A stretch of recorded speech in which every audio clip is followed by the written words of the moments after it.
Hi! Welcome to Vizag queen Shannu vlogs. అందరూ ఎలా ఉన్నారు? బాగున్నారా? మేము కూడా చాలా బాగున్నాం. మేమైతే పండగకి వారం ముందు అనుకోకుండా అరుణాచలం ప్లాన్ వేసాం. అలాగే అప్ అండ్ డౌన్ రిజర్వేషన్ కూడా కుదిరింది. చాలా చక్కగా అమ్మ, నేను, నాన్న, షన్ను హ్యాపీగా అరుణాచలం అయితే రీచ్ అయ్యాం. మేము ఫస్ట్ కాట్పాడు జంక్షన్‌లో దిగి అక్కడి నుంచి వేలూరు వెళ్ళి, వేలూరు నుంచి తిరువణమల వెళ్ళాం. మాకు ఒక 3 అవర్స్ జర్నీ అయితే పట్టింది. మేము తిరువణమల రీచ్ అయ్యేసరికి నైట్ అయిపోయింది.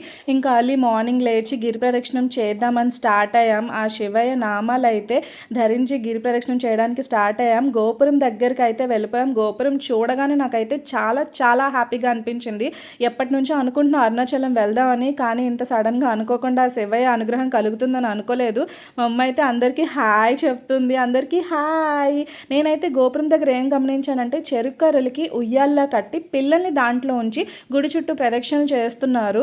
మొక్కుకున్న వాళ్ళు అలా చేస్తారు.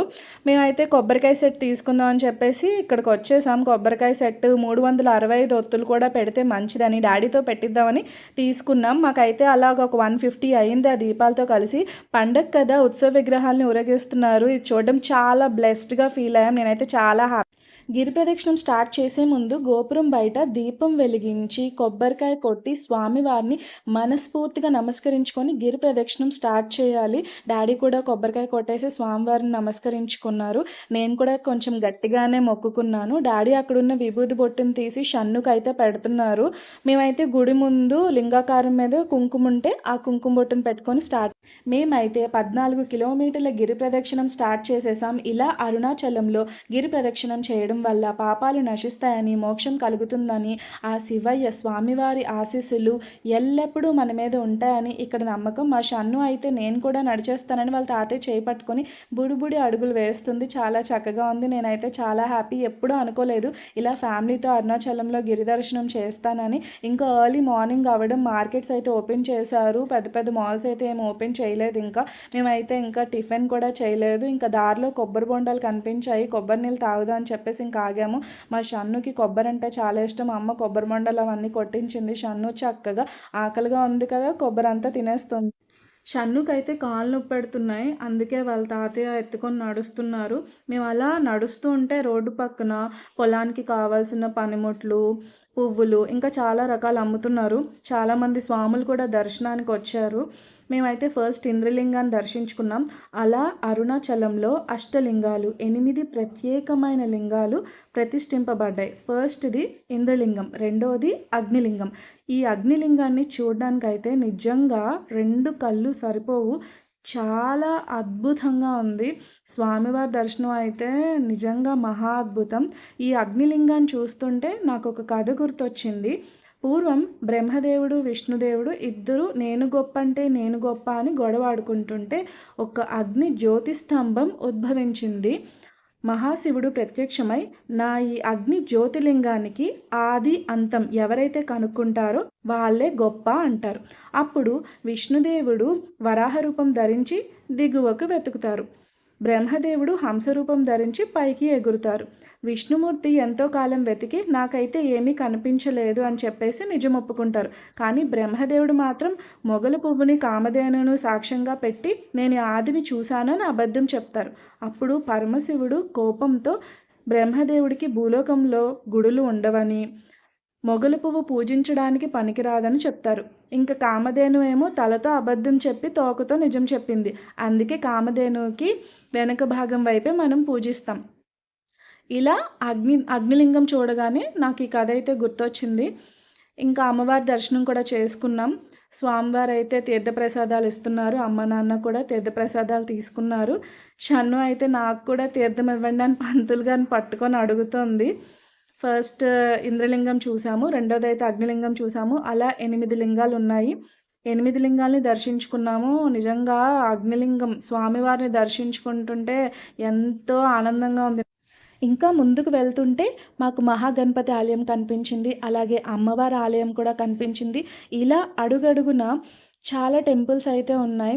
ప్రతి టెంపుల్ దర్శించుకున్నాం. అలాగే సుబ్రహ్మణ్య స్వామి వారి టెంపుల్కి వెళ్ళాం. ఇలా ప్రతి టెంపుల్లో మాకైతే మహాశివుడి దర్శనం జరిగింది. అలాగే అమ్మవారిని దర్శించుకున్నాం.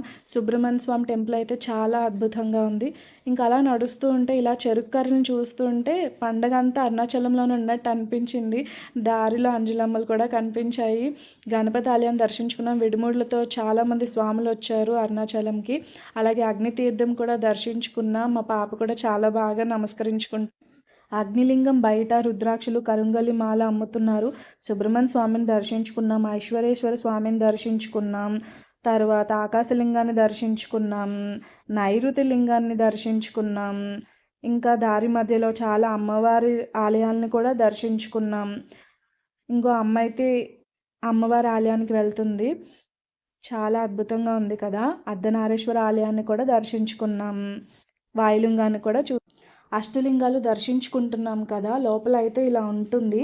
ఎంట్రీ అయితే ఇలా ఆర్చ్‌తో ఉంటుంది ప్రతి టెంపుల్ కూడా. మేము అలా దారిలో వెళ్తుంటే ట్రాలీస్ అయితే రెంటల్ పర్పస్ ఇస్తున్నారు. 300 అలా ఛార్జ్ చేశారు. షన్నుని అలా ట్రాలీలో కూర్చొని పెట్టగానే పోయింది. ఇంకా అలా చంద్రలింగాన్ని దర్శించుకున్నాం. ప్రతి టెంపుల్‌కి అయితే అమ్మ బయట ఉంటుంది. షన్నుని చూసుకొని డాడీ అయితే ఫస్ట్ వెళ్తున్నారు. దాని తర్వాత మమ్మీ, షన్ను కూడా వెళ్తున్నారు. దారిలో వారాహి అమ్మవారి టెంపుల్ కూడా దర్శించుకున్నాం. నేనైతే ఇదే ఫస్ట్ టైం వారాహి అమ్మవారిని దర్శించుకోవడం. చుట్టూ ఋషులు కూడా ఆసీనులై ఉన్నారు. నాకైతే చాలా బాగా నచ్చింది ఈ టెంపుల్. ఇంకా అలా దారిలో వెళ్తుంటే కుబేరలింగం కూడా కనిపించింది.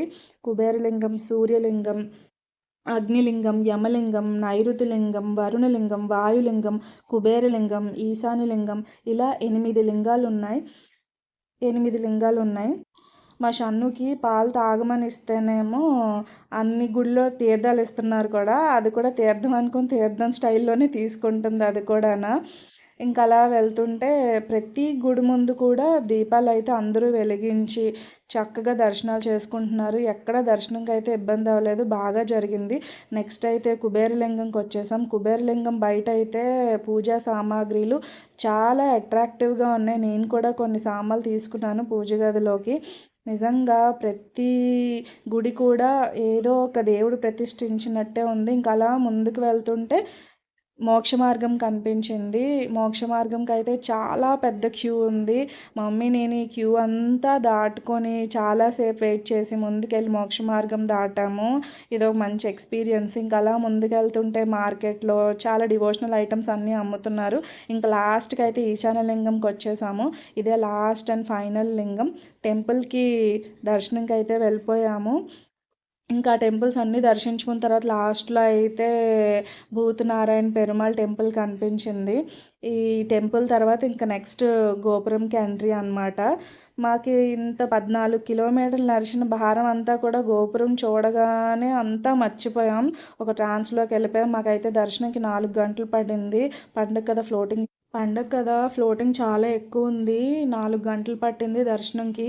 కొంతమందేమో 9:30 వరకు టెంపుల్ ఉంటుందని చెప్పారు. ఇంకొంతమందేమో 7:30కే క్లోజ్ చేసేస్తారు అని చెప్పారు.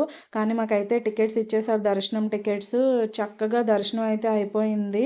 మేమైతే 2 సార్లు దర్శనం చేసుకున్న ఆ పక్కనే క్యూస్ నుంచి వెళ్ళి చాలా బాగా దర్శనం చేసుకుంది. ఎప్పుడో గాని వెళ్ళాం కదా! చాలా బాగా జరిగింది. ఇంక గుడి నుంచి బయటకొచ్చినప్పుడైతే గోపురాలు, కోనేరు చాలా ప్రశాంత వాతావరణం.